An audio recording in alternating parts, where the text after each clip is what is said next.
Les vraies voix Sud Radio, 17h-20h, Philippe David. Retour des vraies voix avec Françoise Degois, Éric Revel, Olivier d'Artigol. Il y avait un documentaire sur le crédit social chinois diffusé hier soir sur LCP. Un documentaire suivi d'un débat, on en écoute un extrait. En Chine, toutes les données sont numériques, instantanées. Les villes intelligentes censées utiliser la 5G et le big data pour améliorer la vie locale sont en fait de grands réseaux de surveillance. Prendre le métro, acheter à manger, choisir un livre, tous les actes du quotidien sont archivés par la grande moissonneuse digitale.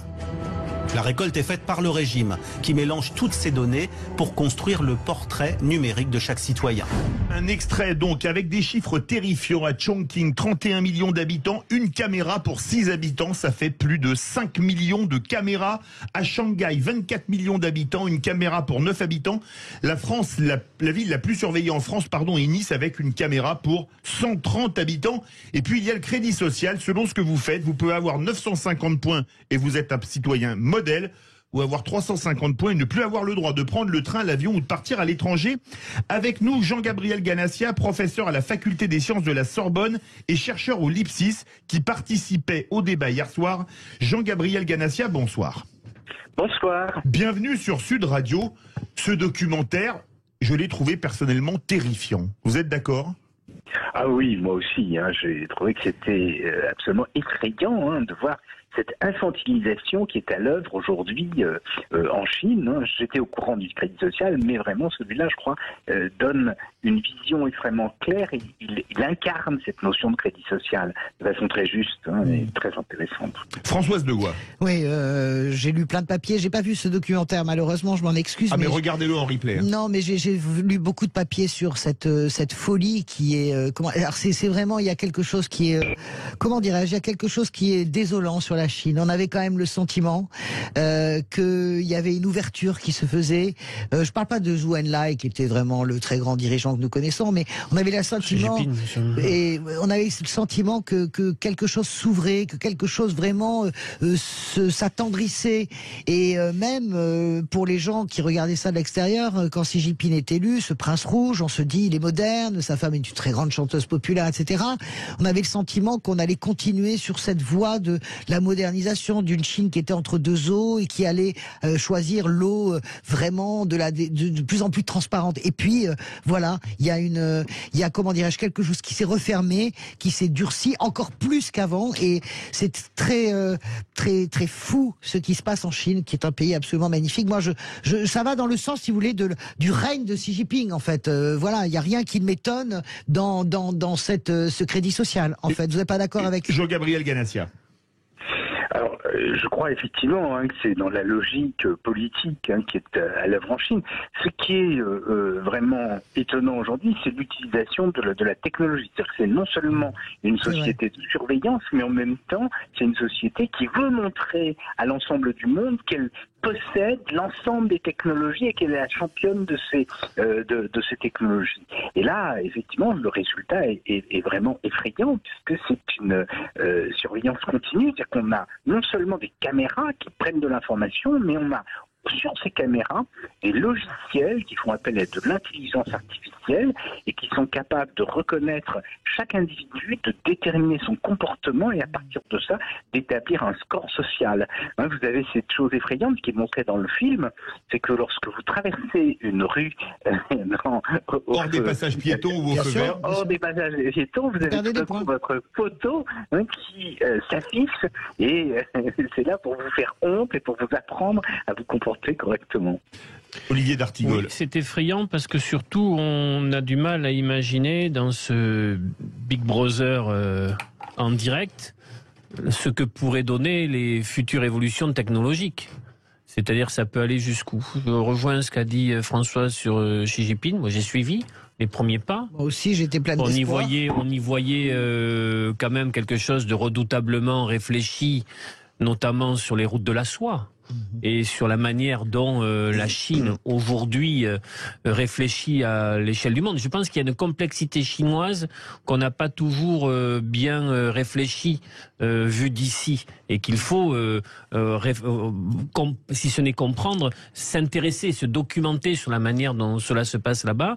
Mais sur cette dimension, je n'ai pas vu le reportage, je le regarderai, mais j'ai lu aussi beaucoup de choses dessus. C'est en effet quelque chose de très préoccupant. Jean-Gabriel Ganassia et ensuite Éric Revel. Ouais, je vais être moins sympathique. Effectivement, c'est extrêmement préoccupant, hein, cet usage qui est fait des technologies, avec cette intrusion permanente dans la vie des individus.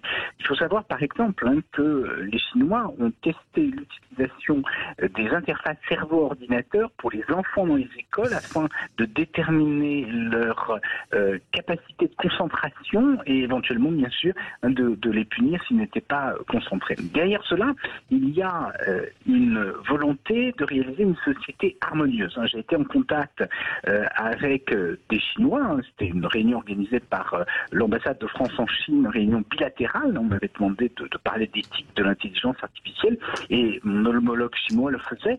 La vision des Chinois, c'est celle d'une société dite harmonieuse, non seulement entre les hommes, mais entre les hommes et la nature d'un côté, et puis ils pensent que les machines vont avoir une forme d'empathie cognitive dans le futur, et il faudra qu'il y ait une harmonie entre les hommes et les machines, c'est-à-dire que non seulement les machines soient capables d'avoir une empathie avec nous, mais que nous ayons une empathie pour les machines. Je crois qu'on est vraiment dans un monde qui est extrêmement éloigné du nôtre aujourd'hui et qui est assez effrayant. Éric Revel qui a prévenu qu'il allait être moins sympathique. Non, moi j'ai pas tout à fait la même analyse, c'est-à-dire que j'ai pas la compétence et la science de Françoise et d'Olivier sur la culture et sur l'histoire de la Chine, mais je dirais juste, il n'y a rien de neuf, mon cher Philippe, sous le soleil rouge. Oui. Les démocraties populaires, elles ont toujours contrôlé leur population. Ah mais là c'est poussé au paroxysme. Non mais je suis d'accord. 5 millions de caméras dans une ville. Mais bien sûr, mais l'outil digital permet de contrôler plus finement que jamais. Mais à l'époque, l'Union soviétique, c'était quoi le KGB? Pourquoi il montre Olivier citoyen. Il montre Olivier Martinez. C'est une vieille tendresse. L'Astasie, la population. Pardon, mais il n'y a rien de neuf sous le soleil rouge. C'est-à-dire que ce qu'on appelle pudiquement les démocraties populaires, elles ont toujours voulu savoir ce que les gens pensaient, s'ils étaient politiquement dans la ligne du parti ou pas. Donc aujourd'hui, vous avez des instruments digitaux qui permettent des trucs terrifiants. Je suis d'accord sur le constat. Mais qu'est-ce qu'il y a de neuf? Ça a toujours fonctionné comme ça. Vous savez quel est le système le plus élaboré au monde pour avoir la connaissance des opinions publiques? Non, c'est le Vatican. Oui, bah peut-être, oui, j'en sais rien. Je pense que le KGB à l'époque avait Jean-Gabriel, attendez, les vraies voix. Jean-Gabriel Ganassia, c'est vrai que on imagine. Moi, j'avais vu un documentaire sur la Stasi il y a quelques années. Il n'y avait pas, l'outil numérique qu'il y a aujourd'hui. Mais tout était finalement, ça aurait été la même chose à votre avis. On savait ce que les gens achetaient, on savait ce qu'ils pensaient, on savait qui voyaient. Jean-Gabriel Ganassia. Alors défendez pas ces démocraties populaires. Jean-Gabriel Ganassia. Je défends rien du tout.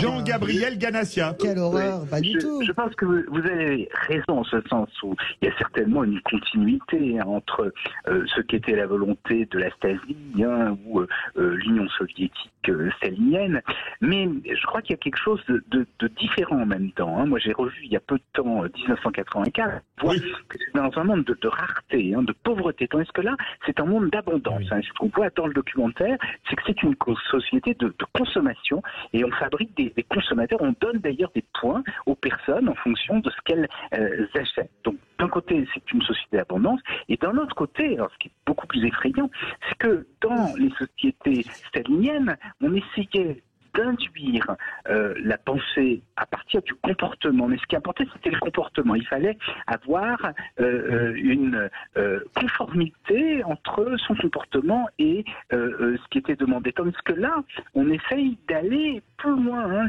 C'est-à-dire qu'avec, par exemple, les interfaces cerveau-ordinateur, il y a cette idée, alors pour l'instant ça ne marche pas, mais je crois qu'il serait capable d'y aller, cette idée d'aller vraiment dans la tête des individus et à travers tout ce qu'ils font. Très court, Françoise. Quoi qu'il advienne, la Chine est immense, beaucoup plus qu'un milliard certainement. C'est un milliard entre 3 et 1,5. Non, parce qu'ils ont triché évidemment sur le nombre d'enfants et c'est normal.